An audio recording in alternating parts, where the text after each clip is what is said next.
Boa noite a todos, saúdo a todos com a graça e com a paz do Senhor Jesus Cristo. Estamos aqui juntamente com você para estudarmos mais um pouco da Palavra de Deus, da Bíblia, continuando o nosso estudo de Provérbios. Então é uma alegria muito grande saber que você está acompanhando essa série de estudos de forma simples. Não pretendemos fazer nenhuma tese de teologia sobre provérbios, mas na prática do dia a dia, com as coisas mais simples. Eu espero que você que tem acompanhado esteja aproveitando e tirando lições preciosas para a sua vida, para você que é jovem, para você que é adolescente, para você que é adulto ou idoso. Todas as idades a palavra de Deus é sempre proveitosa. Conforme nós fazemos no início de nossos estudos, por que estudar a Bíblia? Por que ler a Bíblia? Por que refletir sobre a Bíblia? A própria Bíblia vai respondendo para nós, você tem acompanhado. E hoje nós escolhemos esses dois versículos para responder essa pergunta. O Salmo 119, 1 e 2. Ele diz assim, por que estudar a Bíblia? Bem-aventurados os irrepreensíveis no seu caminho, que andam na lei do Senhor. E bem-aventurados os que guardam as suas prescrições e o buscam de todo o coração. Então, estudar a palavra de Deus, estudar a Bíblia, ele vai trazer para todo aquele que busca a Deus e busca a Deus através da sua palavra essa bem-aventurança, essa alegria celestial, essa alegria espiritual e que transborda para a nossa vida do dia a dia, na nossa cotidiano da nossa vida. Nós passamos a entender as circunstâncias da vida de uma forma transcendente com relação a Deus e não somente preso nas coisas desse mundo. Então, ele está dizendo que é bem-aventurado aqueles que seguem sistematicamente, de forma irrepreensível, o caminho da lei do Senhor. E diz aqui ainda também que guardam as prescrições. Guardar é quando você lê a lei do Senhor, lê a palavra de Deus e guarda no coração no sentido de aplicar no momento adequado, no momento que precisa, no momento que a vida lhe exige isso. Então, sempre que ler a palavra de Deus, leia com o coração aberto, com esse intuito de que você está lendo a palavra de Deus, está lendo as prescrições de Deus e que elas podem ser úteis para a sua vida cotidiana, para a sua vida espiritual e elas lhe trazem muita alegria e paz celestial e mesmo aqui neste mundo ainda. O livro de Provérbios, capítulo 14, que nós estamos estudando hoje, eu gostaria que você acompanhasse mais esse estudo conosco e pedindo a Deus que oriente a sua mente, a minha mente que está falando com você, o coração nosso, para que nós possamos ter esse coração disposto a refletir em mais esse estudo de Provérbios e da Palavra de Deus. Que Deus assim abençoe sua vida, o seu coração. E se no final você tiver alguma dúvida e gostaria de tirar essa dúvida, entre em contato conosco para nos falar pelas redes sociais, pelo telefone, pelo WhatsApp, pelo YouTube, pelo Facebook. Não deixe de falar com a gente, tá bom? Que Deus assim nos abençoe nesta jornada desse dia. Vamos iniciar. Provérbios 14. Ele vai falar mais uma vez de escolhas sábias. De escolhas, sábias escolhas pelo respeito e obediência a Deus. Sempre é assim, né? Aquele que obedece a Deus, aquele que segue os preceitos de Deus, vão ter tudo na vida para fazer escolhas sábias.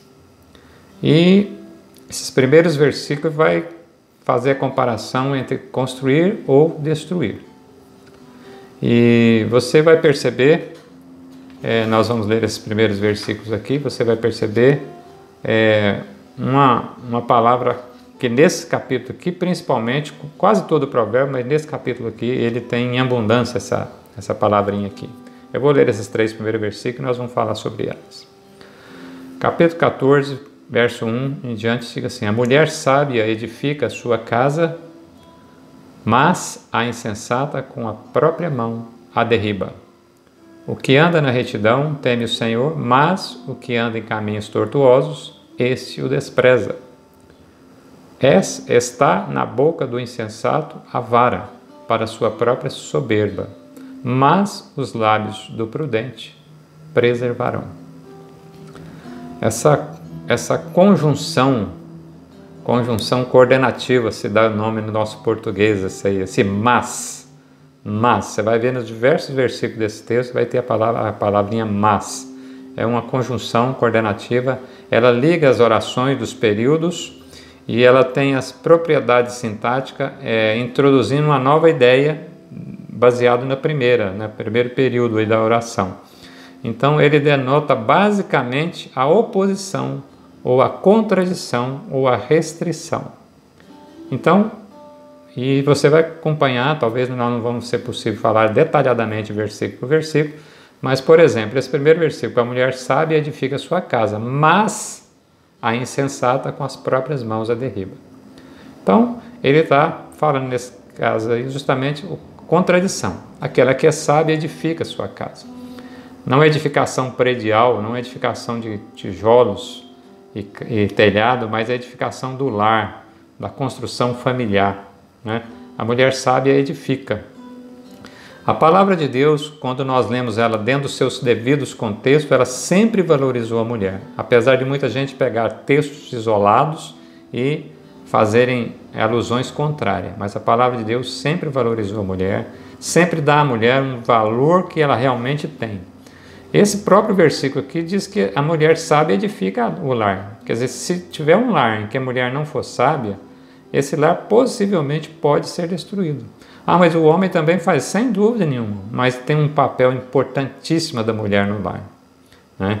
Então a mulher no lar ela tem esse papel de buscar a sabedoria, e a verdadeira sabedoria vem em Deus, para que ela edifique a sua casa, que a sua casa seja cada vez mais uma casa temente a Deus, próspera, que faz aquilo que tem que ser feito no cotidiano da vida, né, que é exigido tanto de um quanto do outro, dos personagens da casa, dos componentes familiares, né? A mulher tem esse papel importantíssimo, né? Então a mulher tem uma condição trazer muitas bênçãos para o seu lar. Então a mulher no lar sábia, ela não é uma mulher que está competindo com os membros da casa, não está competindo com o pai, com o pai dos seus filhos, não está competindo com o seu esposo, não está competindo com outros membros da família. Ela ali como ajudadora. E às vezes uma ajudadora no sentido de, não é segundo plano ou irrelevante, não. É uma ajudadora no sentido de tomar até a frente, às vezes, para as decisões e ações familiares. Então, não é aquela que fica exagerando no seu falar, né? Exagerando nas suas conversas, porque às vezes a palavra mal falada ou no momento inadequado, com falta de sabedoria, provoca ira, provoca brigas, né? Infelizmente, nos últimos tempos, nós temos visto muito isso aí, né? Lares destruídos, não só pelas mulheres, pelos homens também, mas ele está falando que desse papel importante que a sabedoria edifica. Mas aqueles que agem com insensatez, tanto a mulher quanto o homem, derriba, destrói o lar, destrói a casa. Eles rompem os laços familiares e aí sofre toda a família. Sofre a mulher, sofre o homem, sofre os filhos e sofre toda aquela pessoa que estava envolvida naquele lar. Pense nisso, busque a sabedoria e principalmente a sabedoria que está em Deus. Que a sabedoria humana Deus vai dando à medida que nós buscamos a sabedoria divina. Então isso é relevante e importante nesse contexto que nós estamos vendo aqui. Os versículos 4 diz assim: não havendo bois, o celeiro fica limpo, mas pela força do boi há abundância de colheita. A testemunha verdadeira não mente, mas a falsa se desboca em mentiras. O escarnecedor procura sabedoria e não a encontra, mas para o prudente o conhecimento é fácil. Esse versículo 4, eu estou relacionando ele bem assim com relação, às vezes nós murmuramos, nós reclamamos da situação do cotidiano da vida.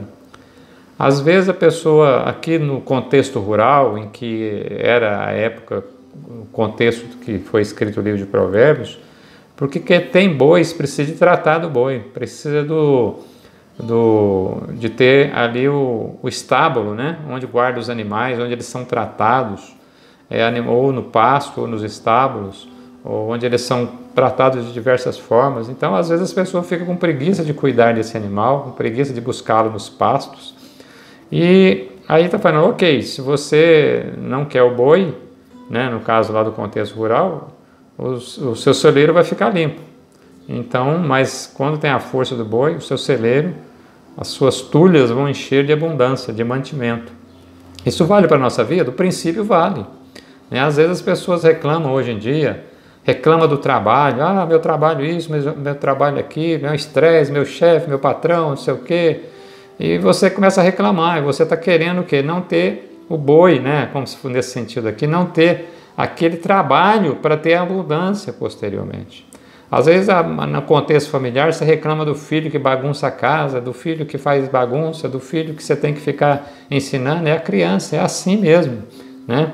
Eu digo que preferia uma casa bagunçada do que uma casa onde ninguém mexe, onde não tem criança para mexer, né? Então, vamos parar um pouquinho de reclamar, vamos atender nesse contexto, né? Para que haja abundância de alegria, haja abundância de pessoas na sua casa, haja abundância de alegria. Às vezes é necessário outros trabalhos para chegar naquela abundância, para chegar naquele momento de alegria, né? Há trabalho, há necessidade de persistência. Então pense nisso antes da gente reclamar, antes da gente reclamar de criança, antes de reclamar do trabalho, de reclamar do patrão, reclamar da esposa, reclamar do esposo, reclamar do filho, né? Vamos parar de reclamar um pouco, vamos pensar assim, se eu me determinar nessa tarefa, nessa atividade, vai haver abundância. Porque isso é um mandato cultural que Deus dá. Nós, depois da queda e tudo, esse trabalho ficou difícil para nós, ficou trabalhoso, suor, e é assim mesmo. Mas ainda assim é bênção do Senhor para nós. Pense nisso.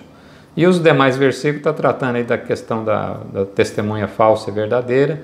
Nós já refletimos em outros momentos sobre isso e é importante nós sempre pensarmos na verdade, né? A mentira tem perna curta e ela não procede de Deus. O versículo 7 até o 9, nessa ideia ainda de construir ou destruir, ele diz assim, foge da presença do homem insensato, porque nele não divisarás lábios de conhecimento. A sabedoria do prudente é entender o seu próprio caminho, e a estultícia dos insensatos é enganadora. Os loucos zombam do pecado, mas entre os retos há boa vontade. Então, parando um pouquinho nesse verso 9, também tem muitas coisas importantes para nos ensinar. Os loucos é tratado aqui como aquele que não é temente a Deus, como aquele que não segue os princípios da sabedoria divina, lá naquele que nós vimos lá, aquele que não guarda os preceitos do Senhor. Diz aqui que eles são loucos e zombam do pecado. Então eles acham que é como se estivessem enfrentando uma guerra de peito aberto, né? Sem o colete salva-vida, vamos pensar assim, e ele acha que não tem perigo, ele não vai ser atingido. Então diz aí a palavra de Provérbios que é louco, mas que entre os retos há boa vontade. Então, meu amigo, meu irmão, meu colega, cuidado com o pecado, cuidado com as coisas ilícitas e ilegais que esse mundo nos oferece. Agora, às vezes, elas são legais perante as leis humanas, porque o homem, nos seus pecados, aprovam leis injustas, mas que são leis que não agradam a Deus. Então, o primeiro princípio que o servo de Deus, que aqueles que buscam a palavra de Deus e temem a Deus, primeiro busca a lei do Senhor. Porque as leis humanas podem ter coisas que são legais, mas elas não agradam a Deus, não é bom para a nossa vida, não é bom para o nosso corpo, não é bom para o nosso próximo. Então, é uma atenção, mas os loucos desprezam. As pessoas que não temem a Deus não estão nem aí com isso, eles estão falando, eu estou no meu direito, a lei me protege, e vai e toca o seu caminho. Mas às vezes, o apóstolo Paulo diz muito isso, todas as coisas me são lícitas, mas nem todas me convêm, não é verdade? Então, para o cristão, para aquele que teme a Deus, para aquele que segue a Cristo, pode ser lícita muitas coisas, mas nem todas convêm. Pense nisso, para que a gente não seja considerado louco diante da palavra do Senhor. O versículo 10 em diante aqui diz assim: o coração conhece a sua própria amargura e da sua alegria não participará o estranho. A casa dos perversos será destruída, mas a tenda dos retos florescerá. Há caminho que o homem parece direito, mas o cabo dá em caminhos de morte. Esse versículo 10 aqui fala do coração que conhece a própria amargura e da sua alegria não participará o estranho.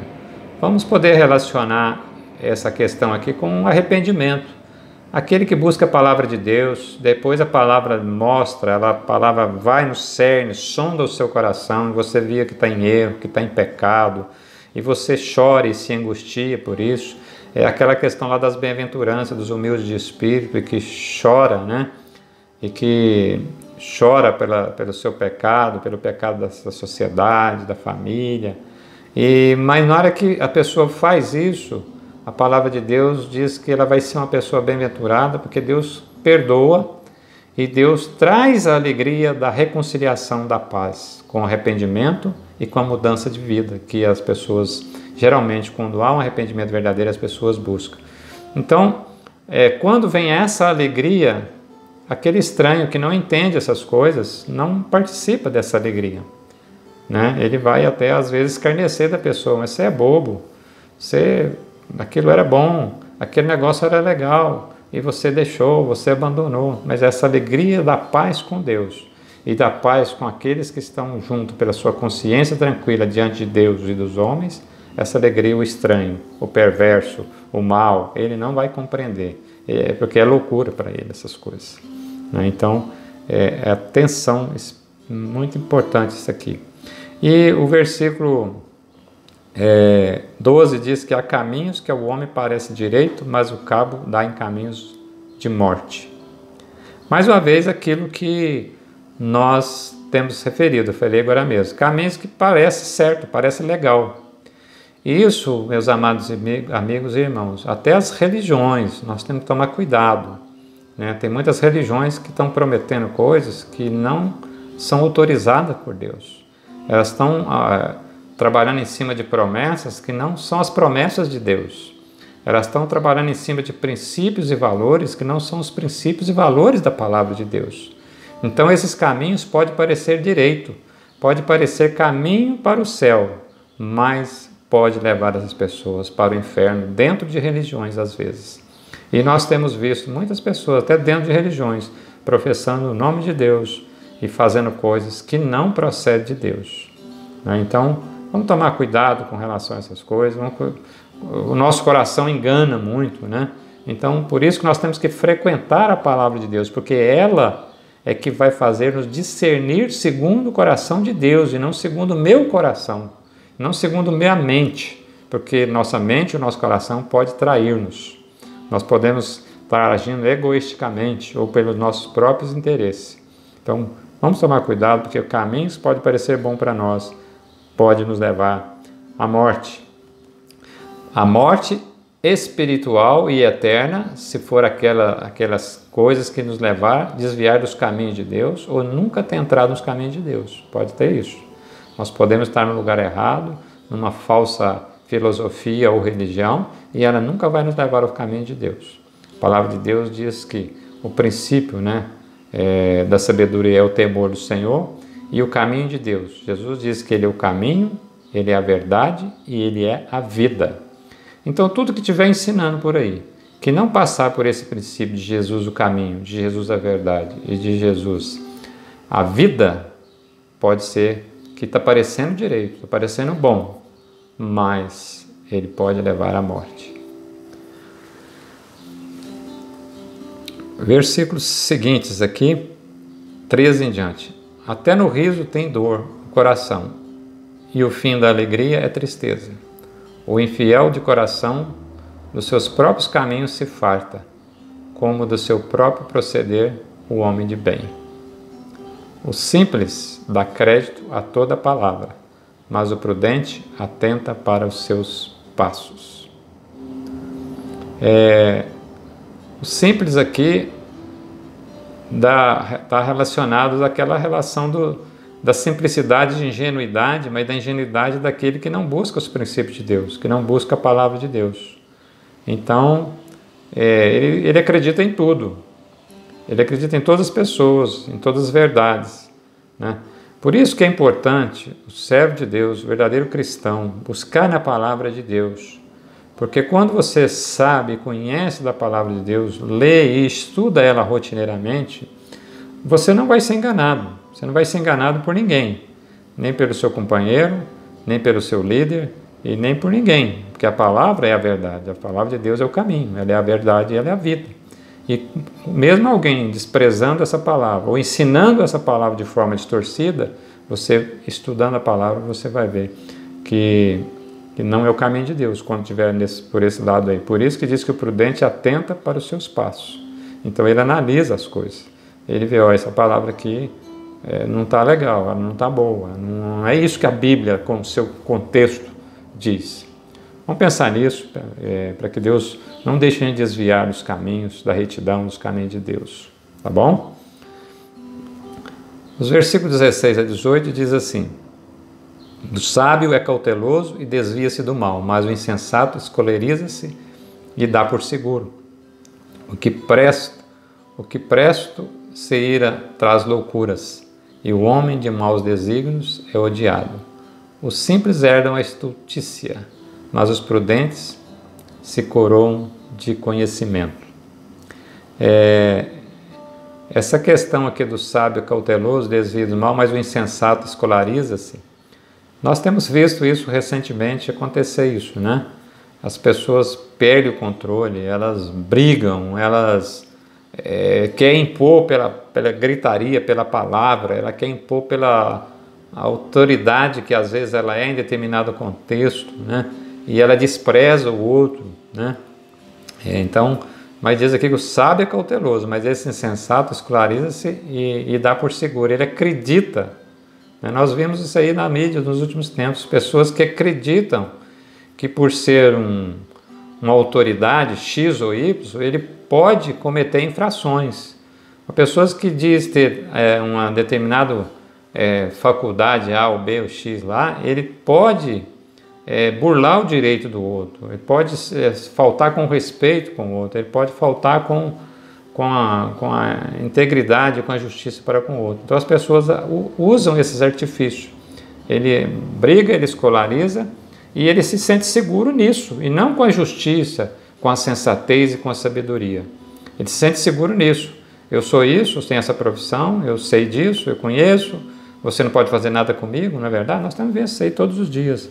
Mas aquele que é servo de Deus, ele é simples, ele é humilde, e Deus dá sabedoria para ele se enquadrar em todos os contextos que a vida exige de nós. Tá bom?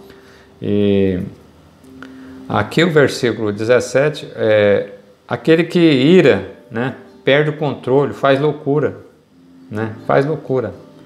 Tudo dentro desse contexto da impetuosidade e da prudência. Os versículos 19 e 20, os maus inclinam-se perante a face dos bons e os perversos junto às portas do justo.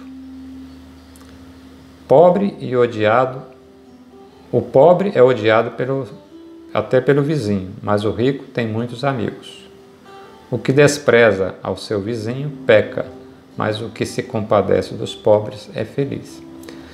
A palavra de Deus, às vezes, muitas coisas também é interpretada de forma errada. A palavra de Deus, por si só, ela não condena o rico por ser rico, nem o pobre por ser pobre. O pobre por ser pobre, ele não vai para o céu, e nem o rico por ser rico, ele deixa de ir para o céu. Não é essa a questão da palavra de Deus. A palavra de Deus, às vezes, o que acontece é que às vezes a pessoa se firma na sua riqueza para conseguir e para humilhar aquele que não tem a riqueza, aquele que é destituído de bens, aquele que é destituído de coisas materiais. Então isso a Bíblia condena, mas tem muitas pessoas ricas que ganham bem, são servos de Deus e usam o seu patrimônio, usa a sua riqueza, usa a sua renda para abençoar outras pessoas, através dos seus negócios, das suas empresas, das suas ofertas, dos seus dízimos e tudo. Então são pessoas também abençoadoras, porque pessoas que temem a Deus e que Deus deu por essa prosperidade a ela pelas circunstâncias da vida. Mas a pobreza em si também, ela não quer dizer nada. Você não vai para o céu porque você é pobre. Falar, eu sou humilde, humildade no sentido de querer porque ser pobre, isso não quer dizer. Essas duas palavras não são sinônimos. E às vezes nós usamos elas com sinônimos. Né? A verdadeira humildade, né, que nos leva ao céu é a humildade de reconhecermos que somos pecadores, que somos injustos e que carecemos da glória de Deus, que carecemos da graça de Deus, da misericórdia de Deus pelo perdão. Quando nós vamos a Deus com esse sentimento, se nós formos ricos ou pobres, Deus vai nos acolher, vai nos perdoar e vai nos entregar uma nova vida em Cristo Jesus e nos dar, através da sua palavra, uma nova vida, uma nova condição. E essas questões de desprezo ou não, elas não vão fazer parte mais da nossa vida. Elas vão fazer parte da justiça de Deus. E os nossos relacionamentos vão mudar, tanto com o rico como com o pobre, tanto com o patrão quanto com o empregado, e assim por diante.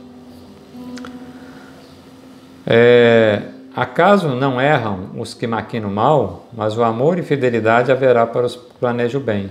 Então todo o trabalho aproveito, meras palavras, porém, levam à penúria. Aos sábios a riqueza é coroa, mas a estultícia dos insensatos não passa de estultícia. O versículo 23 traz uma relação importante. Em todo trabalho aproveito, mas meras palavras levam à loucura. Só palavras não geram nada. Só palavras não geram resultado nenhum. Só palavras de fé, por exemplo, não geram resultado de fé. Então, só palavras não geram riqueza. Só palavras não geram alimento na mesa. Então é preciso do trabalho. Por isso que ele diz aqui, ó, aquele onde há trabalho, aproveito. Então não adianta a pessoa só ficar teorizando, só ficar na palavra. É preciso de, como diz assim, pegar no arado, né? Pegar no trabalho, ir à busca, labutar, trabalhar. E assim é a nossa fé também. A nossa fé só teórica não resolve. A nossa fé precisa de ser trabalhada, ela precisa de ser testada e ela precisa de ser vivenciada. E compartilhada, principalmente. Então, a nossa fé é uma fé prática, né? Essa fé prática é essa questão do trabalho que a palavra de Deus também fala. Nós precisamos ter a nossa fé de assentamento, de consentimento, de coração e depois ela passa para a nossa ação. Então, meras palavras leva à penúria. As pessoas que só falam que quer um trabalho, que gostaria de fazer um trabalho, gostaria de estudar, gostaria de fazer um curso, mas nunca começa, e quando começa não dá sequência, não termina, não vai a lugar nenhum, vai ficar na penúria, né? Vai ficar com a dificuldade. E às vezes até sendo peso para outros. Então temos que tomar cuidado com relação a isso, porque a palavra de Deus, o provérbio, está nos alertando, tá bom? Versículo 25 a 27, o testemunha verdadeira livra almas, mas o que se deseboca em mentiras é enganador. No temor do Senhor tem o homem forte amparo, e isso é refúgio para seus filhos. O temor do Senhor é fonte de vida para evitar os laços de morte. O verso 26, ele fala muito aqui sobre a descendência, né? A família que está no temor do Senhor, aquela mãe sábia, o pai sábio, né? Diz aqui que tem um homem forte amparo, porque é amparo na palavra de Deus, né? E diz aqui que isso é refúgio para os seus filhos. É a família que vai crescendo ali em volta dos pais, da mãe ali em volta da família, né? E é a flecha na mão do arqueiro, né? Vai criando resistência, criando força, para que quando precisar de ser alçado e buscar o seu próprio sustento, o seu próprio trabalho, a pessoa vai fazer com segurança, com uma habilidade, com sabedoria, em que os pais podem tranquilizar que aquele ensinamento ele foi aprendido e vai ser provado na prática dos filhos também. É por isso que é um refúgio para os filhos, é a ética, é o temor a Deus, né, o respeito às pessoas, a humildade, a simplicidade, mesmo sendo de muito conhecimento, mesmo sendo muito estudado e mesmo tendo riqueza ou não riqueza. Essas coisas vão passar, vai ser a herança dos filhos. Que nós possamos experimentar isso no nosso dia a dia. Na multidão do povo está a glória do rei, mas a falta do povo, a ruína do príncipe. O longânimo é de grande entendimento, mas o ânimo precipitado exalta a loucura. O ânimo sereno é a vida do corpo, mas a inveja é a podridão dos ossos. Esse versículo 28 aí, ele trata com relação a reinar, né, da liderança, das lideranças governamentais. Ela reina, você governa para o povo. E quando você governa e faz para o povo, promove a justiça social, né, tá com o povo. Mas aquele que quer não aproximar do povo, que é distância do povo, diz aí, é o caso do príncipe aqui, que na falta do povo, a ruína do príncipe. Quer dizer, se ele quer só usufruir do que tira do povo, vai ser a ruína. Quando ele for assumir o seu reinado, ele não vai ter apoio nenhum do povo, da população. Então, isso vale, é o princípio da liderança de servir. Então, isso vale para qualquer situação da vida, para a nossa vida particular, nossa vida de trabalho, nossa vida comunitária, nossa denominação religiosa e tudo mais. Pensemos nisso. Os versículos 31 em diante, quase finalizando aqui, meu amigo, meu irmão, o que oprime o pobre insulta aquele que o criou, mas a este honra e que se compadece do necessitado, mais do que a ele honra, se compadece do necessitado. Ofender uma pessoa, humilhar uma pessoa, nós estamos fazendo isso com o nosso próprio Deus. Temos que pensar nisso, porque é nosso semelhante, foi criado por Deus, mesmo que ele não teme a Deus. Então, nós devemos evitar essa atitude. Pela sua malícia é derribado o perverso, mas o justo ainda morrendo tem esperança. Porque a esperança do justo, aquele que foi justificado por Cristo na cruz do Calvário, nossa vida não é só nesse mundo, né? Nossa vida é a esperança eterna dada por Cristo Jesus, selada pelo Espírito Santo de Deus. No coração do prudente repousa a sabedoria, mas o que há no interior dos insensatos vem o lume. Então, aquilo que a pessoa tem no coração, se for boa, vai vir a luz. Se for ruim, vai vir a luz também. Jesus disse isso, o que está no coração do homem, o que está no coração de um homem é que procede os seus maus desígnios, as guerras, os homicídios, essas coisas todas. Então, por isso que mais o que está no interior, no nosso coração, é que vai vir a luz, seja as coisas boas ou ruins. E aquela questão do fruto, né? A árvore boa vai produzir bons frutos, a árvore má vai produzir frutos maus. Essa é uma super importante e interessante. E finalizando aqui o nosso estudo, nós vamos para os dois últimos versículos, 34 e 35. Leiamos esses dois versículos.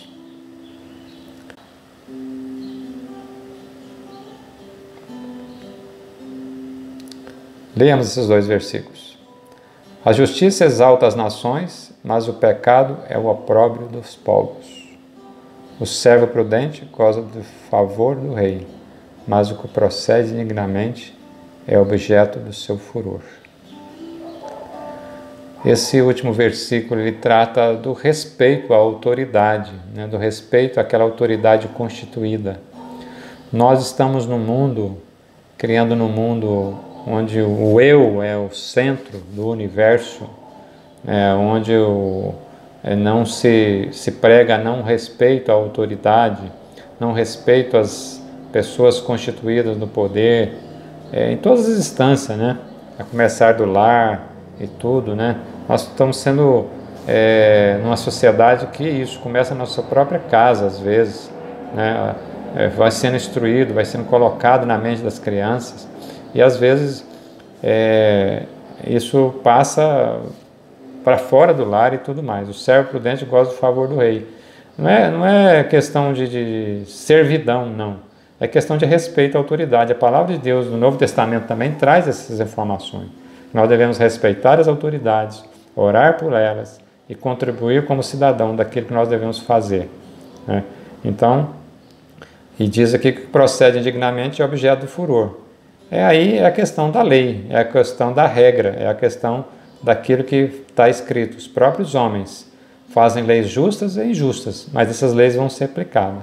Aquele que não respeita a autoridade ou a lei que é revestida de autoridade vai sucumbir ao rigor, ao furor dessa lei. Naquela época lá, era a autoridade do rei, né? As leis tinha os editos, tinha os escritos, né, do rei, né? Mas estava muito na mão do rei em si. Hoje está muito na mão das leis, né? As pessoas, as autoridades em si, elas têm muitas regras e normas a serem seguidas. Então esse versículo trata dessa forma. Meu amigo, meu irmão, eu agradeço aí você estar conosco em mais esse estudo de Provérbios.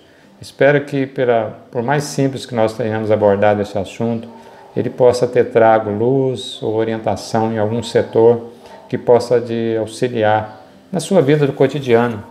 Porque a palavra de Deus, nós temos a esperança da vida eterna. E amém, e graças a Deus por isso que nos deu essa vida eterna em Cristo Jesus. Mas nós temos uma vida nesse mundo ainda a concluir até o dia que Deus nos chamar. E o livro de Provérbios é muito prático nessas questões. Mas, se você seguir esse caminho, vai ser isso. Mas se você não seguir, ou se você seguir um outro caminho, vai acontecer isso, né? Então pensemos sempre nisso, que Deus possa continuar abençoando a sua vida. Não deixe de estudar a Bíblia, não deixe de estudar a Palavra de Deus, para que essa sabedoria divina chegue até você nos seus atos, nas suas atitudes, nos seus pensamentos. Essa é a nossa oração, esse é o nosso desejo para você. Pode ter certeza, se todos buscarem essa palavra, todos vão viver uma vida digna do nosso grande Rei Jesus.